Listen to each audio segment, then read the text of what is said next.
Cordial saludo, mi nombre es Diana Carolina Castillo Muñoz. Esta materia es bioquímica vegetal. Hoy vamos a exponer el tema del metabolismo primario. Mi grupo está conformado por Alejandro Noguera, Camilo Argüello, Natalie Pachón y mi persona. A continuación, mi compañero Camilo va a empezar a exponer su tema. Hola, como ya mi compañera lo decía, mi nombre es Andrés Camilo Argüello Torres, estudiante del CEA de Acacías y actualmente estoy estudiando agronomía. El tema que me correspondió fue el tema de metabolismo, de la pregunta 1 a la 4. ¿Qué es el metabolismo? Es la suma de todas las reacciones químicas que tienen lugar en un organismo vivo. Estas reacciones son esenciales para mantener la vida, ya que convierten los alimentos en energía y permiten que las células crezcan y se separen. Bueno, la pregunta número 1. Diferenciando los procesos asociados al metabolismo y catabolismo. El anabolismo, dirección de las reacciones, síntesis. Uso de energía, requiere energía. Productos, moléculas complejas. Y su función es crecimiento, reparación y almacenamiento de energía. El catabolismo, dirección de las reacciones, descomposición. Uso de energía, libera energía. Productos, moléculas simples y su función es proporcionar energía y produce subproductos. La pregunta número 2. El metabolismo. El metabolismo primario en aquellos que son esenciales para la vida celular tienen un conjunto de procesos químicos que intervienen de forma directa en el crecimiento y desarrollo de la planta. Los principales procesos que lo contemplan son la fotosíntesis, la respiración, el transporte de solutos, la translución, la síntesis de proteínas, la asimilación de nutrientes y de diferentes tejidos. Tercera pregunta, el cuadro comparativo de metabolismo primario y metabolismo secundario. El metabolismo primario están generalmente esparcidos en microorganismos y las plantas. Son indispensables para la vida. Ejemplo, son las encargadas de generar energía, productos de metabolismo general, respiración, regulación y circulación. Son esenciales para el crecimiento y desarrollo y supervivencia de la planta. Metabolismo secundario.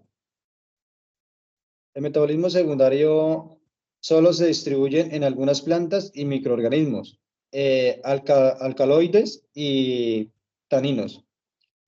No son indispensables. Producto del metabolismo especial, biosintetizados a partir del metabolismo primario. No esenciales para el crecimiento y desarrollo de la planta, pero son importantes para la supervivencia. La cuarta pregunta que me correspondió es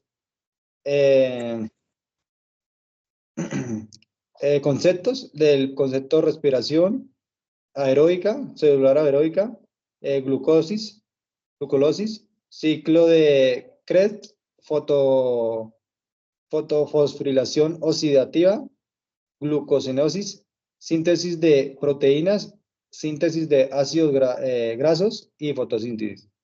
Respiración celular aeróbica.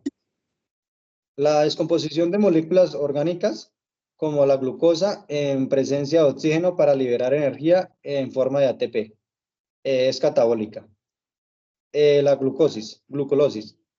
La primera etapa de la respiración celular aeróbica que ocurre en el citoplasma de las células. La glucosa se convierte en dos moléculas de piruvato, liberando una pequeña cantidad de ATP y de NADH, y es catabólica también. Ciclo de Krebs. Son series de reacciones químicas que ocurren en la matriz mitocondria de las células eucariotas. El piruvato producido en el glucolosis se convierte en dióxido de carbono liberando ATP y FAT H2. y es catabólica también. Fotosíntesis oxidativa o la fosforilización oxidativa. La etapa final de la respiración celular aeróbica que ocurre en la membrana interna de las mitocondrias, la energía almacenada se utiliza para generar un grande de proteínas e impulsar la síntesis al ATP y es catabólica. No sé.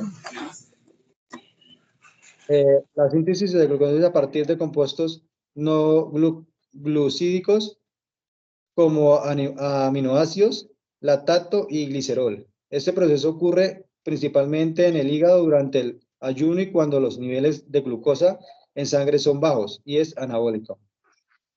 Síntesis de proteína. La producción de proteínas a partir de aminoácidos, este proceso ocurre en los ribosomas utilizando la información genética contenida en el ARN mensajero ARNM.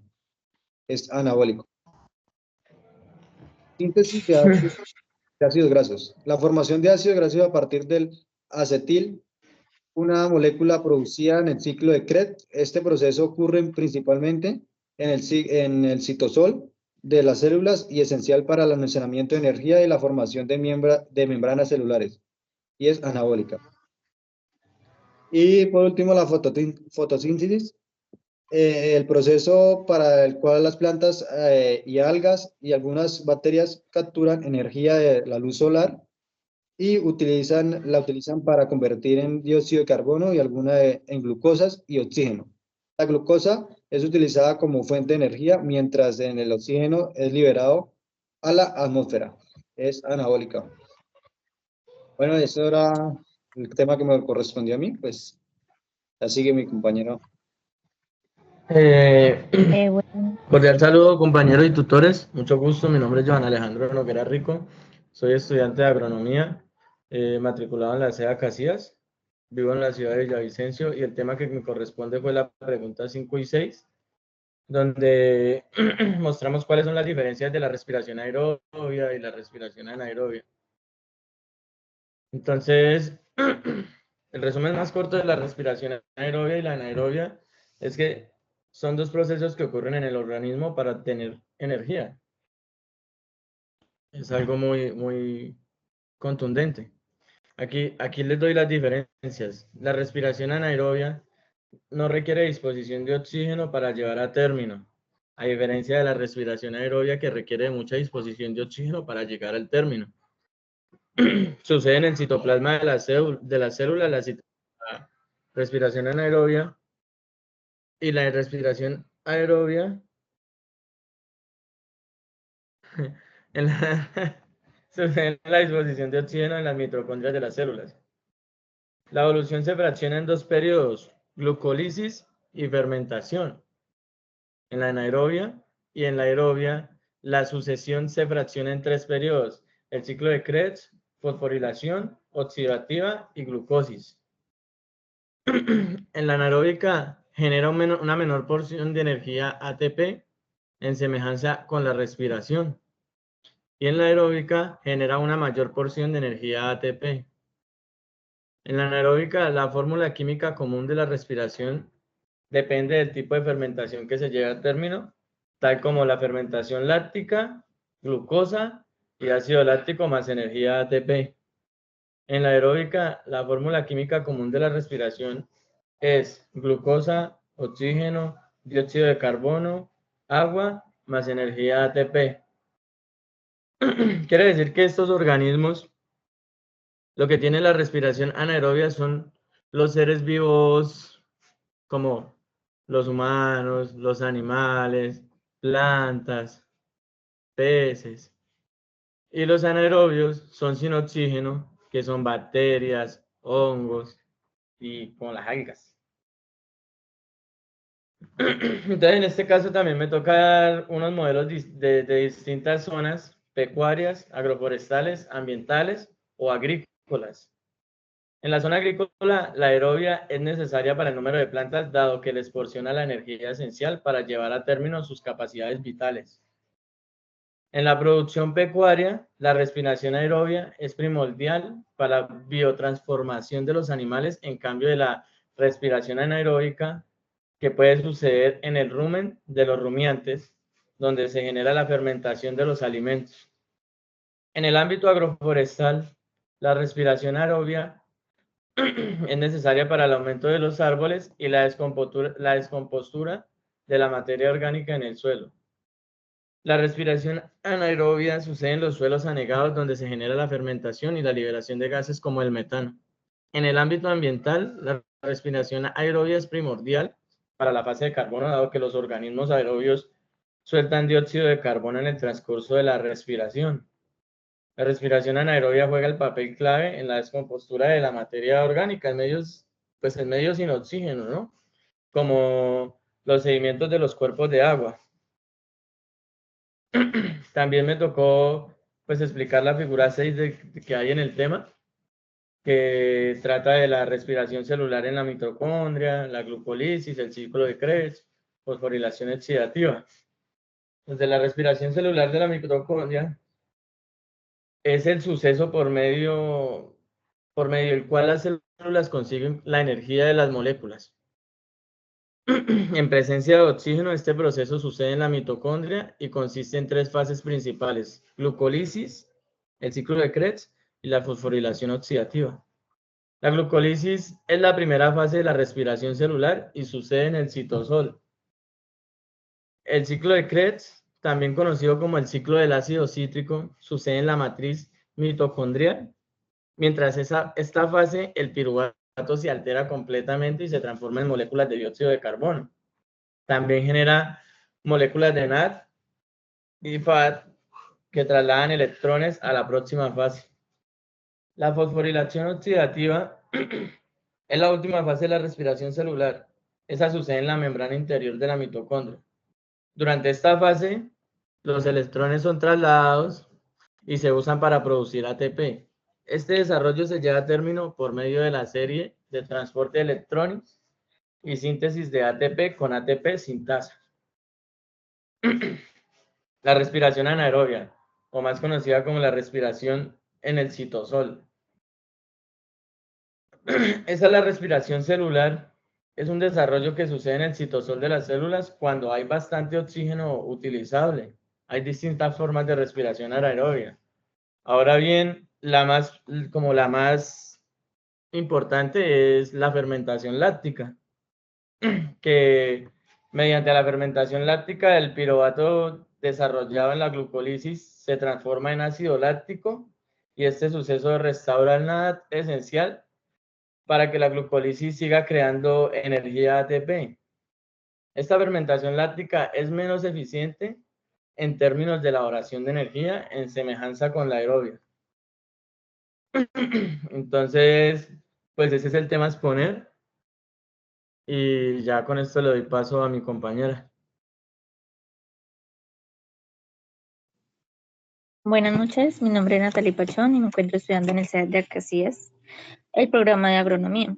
El tema que me correspondió a mí fue el tema 2 de las proteínas. ¿Qué son las proteínas acoporinas? Son un tipo de proteína integral de membrana que facilita el transporte de agua a través de las membranas celulares. Se encuentran en una amplia variedad de organismos, desde bacterias hasta plantas y animales, incluidos también los humanos.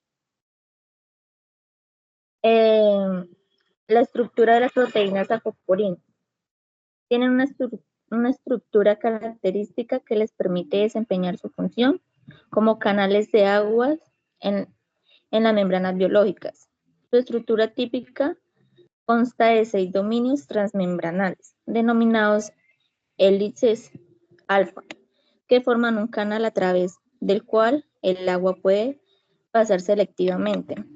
Estos dominios transmembranales están conectados por bucles cortos intracelulares y extracelulares.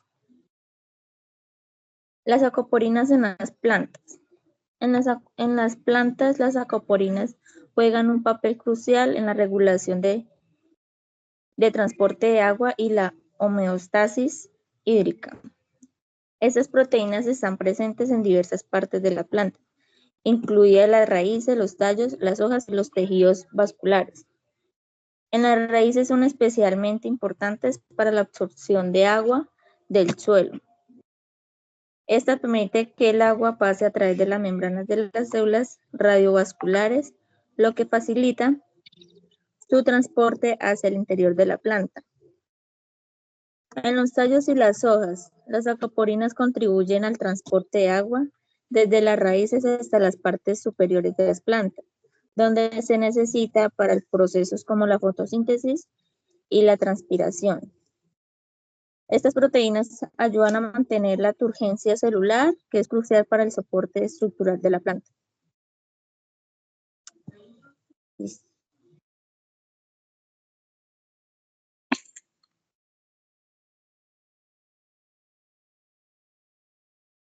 Carolina.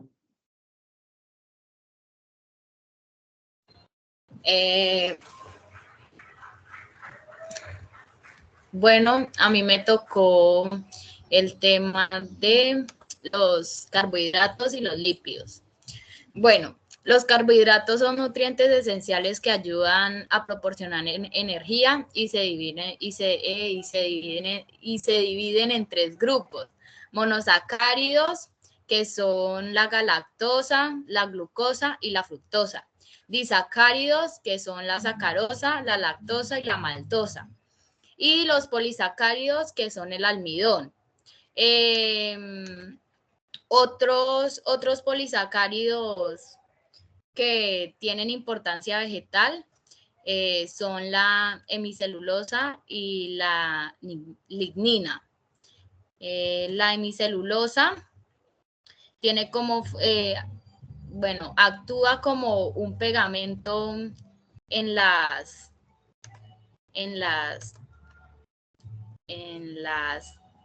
microfibras de células, proporcionan cohesión y flexibilidad en la pared celular. Y está la lignina, que brinda rigidez y resistencia adicional a la pared celular. Y ya van los lípidos. Los lípidos representan la principal fuente de energía, son fundamental en la formación de las estructuras celulares como las membranas y que proveen de ácidos grasos necesarios para la síntesis de vitamina. Sus principales funciones son el almacenamiento de energía en las plantas, actúan como moléculas de señalización en las plantas, impermeabilizan y recubren la superficie de las hojas, frutos y otras partes de la planta. Capturan la energía de la luz solar y se utiliza para impulsar la fotosíntesis. Una de las estructuras vegetales que cuentan con mayor proporción de lípidos son las semillas, que son el cacao, la soya, el coco y la almendra. Otras son los frutos, que son el aguacate, la oliva y la nuez. Y otros son las ceras, que ya vienen las ceras de abejas, que son las que hacen el néctar de las flores, las ceras de carnaúba, que son extraídas de las hojas de la palma, y ya.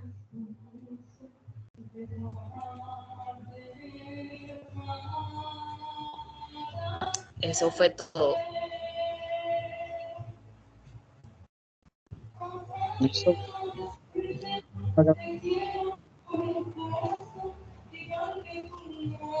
¿Cómo? Con esto llegamos a la conclusión del metabolismo primario, que es la tarea 3 de nuestra materia bioquímica vegetal. Y damos por terminada la grabación. Compañero Camilo, por favor, puede finalizar la grabación.